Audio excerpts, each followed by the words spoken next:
ଆଜିର ପ୍ରେସ୍ ବାର୍ତ୍ତାରେ ସମସ୍ତଙ୍କୁ ମୁଁ ସ୍ୱାଗତ କରୁଛି। ଗତ 9/6/2024 ଦିନ ଅପରାହ୍ନ 1:30 ସମୟରେ ଆମର ବଡ଼ବିଲ ଥାନାର ଏଏସ୍ଆଇ ଜନ୍ମଜୟ ବ୍ରହ୍ମା ତାଙ୍କର ପେଟ୍ରୋଲିଂ କରୁଥିବା ସମୟରେ ଗୋଟେ ସୂଚନା ପାଇଲେ ଯେ NH 520 ସାଇଡରେ ଯେଉଁ ମୁଣ୍ଡା ସାହି ଅଛି ସେ ଗ୍ୟାସ୍ ପ୍ଲାଣ୍ଟ ପାଖରେ ଗୋଟେ ଟ୍ରେଞ୍ଚ ଭିତରେ ଗୋଟେ ଖାଲ ଭିତରେ ଗୋଟେ ଅଜଣା ମୃତଦେହଟେ ପଡ଼ିଛି। ସୂଚନା ପ୍ରାପ୍ତ ହେଲା ପରେ ଆଇଆଇସି ଏବଂ ତାଙ୍କ ଟିମ୍ ସେ ଘଟଣାସ୍ଥଳକୁ ଯାଇ ପହଞ୍ଚିଲେ ଏବଂ ଘଟଣାର ଅନୁଧ୍ୟାନ କଲା ପରେ ଏଟା ଗୋଟେ ହତ୍ୟାକାଣ୍ଡ ବୋଲିକି ଜଣାପଡ଼ିଲା। ତ ଯେହେତୁ ସେଇଟା ଗୋଟେ କ୍ଲିୟରଲି ଜଣାପଡ଼ୁଥିଲା ଗୋଟେ ହତ୍ୟାକାଣ୍ଡ, ପୋଲିସ ନିଜ ସାଇଡରୁ ଗୋଟେ ହତ୍ୟା ମକଦ୍ଦମାଟେ ରୁଜୁ କରିକି ତାର ତଦନ୍ତ ଆରମ୍ଭ କରାଯାଇଥିଲା। ଆଉ ବଡ଼ବିଲ ଥାନା case number 245 dated 9/6/2024 under section 1031 public 238 BNS case रुजु हो तार तदंत कराइଥିଲା। तदंत समय से जो डेड बॉडी थिला तार इनक्वेस्ट मजिस्ट्रेटଙ୍କର उपस्थिति तार इनक्वेस्ट कराइला एवं साइंटिफिक टीम डॉग स्क्वाड एमनकर सहायता निया हैतिला।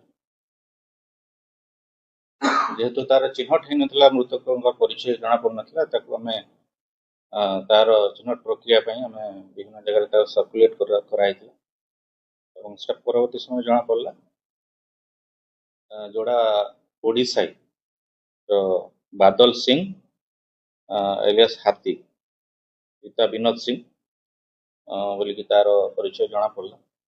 परिचय जानला पड़ला तांकर परिवार लोक आम डाकिक मृतदेह को हस्तांतर कर परवर्ती समय तदंत प्रक्रिया को जोरदार कराइला एवं 2 जन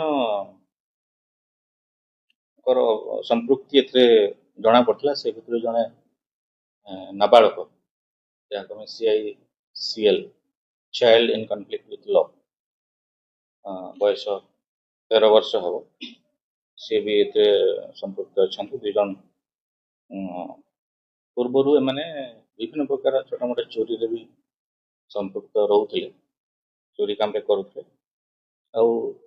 हत्याकांडर कारण यह जना पड़ा कि जो चोरी करते तार जो भागबंटा को लेकर जो विवाद होता यही सब कारण हत्याकांड होता। यह जना पड़ा जे जो जी नाबालक थिला ये जो मृतक जी थिला हाथी बादल सिंह तार मोबाइल को सी नहीं रखी थे। तो से दिन सी ता घर को जाइए से मोबाइल सब नहीं आसते आने एकाठी बसिक गंजे फंजे टाणी से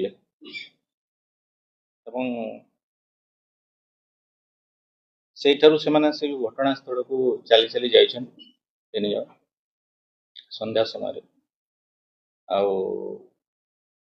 गोटे जगार बसिक पुणी निशा कर गंजे टाणी अत्यधिक जो निशा हो जाए से जे बादल सिंह से शोई कर अवस्था जो 2 जन अभियुक्त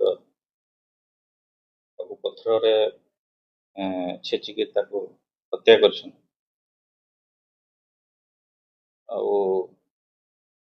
से अभियुक्त 2 जन तदंत समय दोष भी स्वीकार कर जो पथर द्वारा तार हत्या होता भी से माने जो बुदारे से माने फिंगी देते भी से देखले जबती होती से जो अभियुक्त घर से मृतकर मोबाइल फोन भी जबत कराई। ଆଜି ସକାଳେ ତାଙ୍କର ବିଭିନ୍ନ ପ୍ରକାର ଫର୍ମାଲିଟି ସରିଲା ପରେ ତାଙ୍କୁ କୋର୍ଟକୁ ଆଜି ଆମେ ଚାଲାଣ କରୁଛୁ। ଭିଡ଼ିଓ ଗୁଡ଼ିକ ଆପଣମାନଙ୍କୁ ଭଲ ଲାଗୁଥିଲେ ଆମ ଚ୍ୟାନେଲକୁ ସବସ୍କ୍ରାଇବ୍ କରିବା ସହ ଲାଇକ୍ ସେୟାର କରିବାକୁ ଭୁଲନ୍ତୁ ନାହିଁ।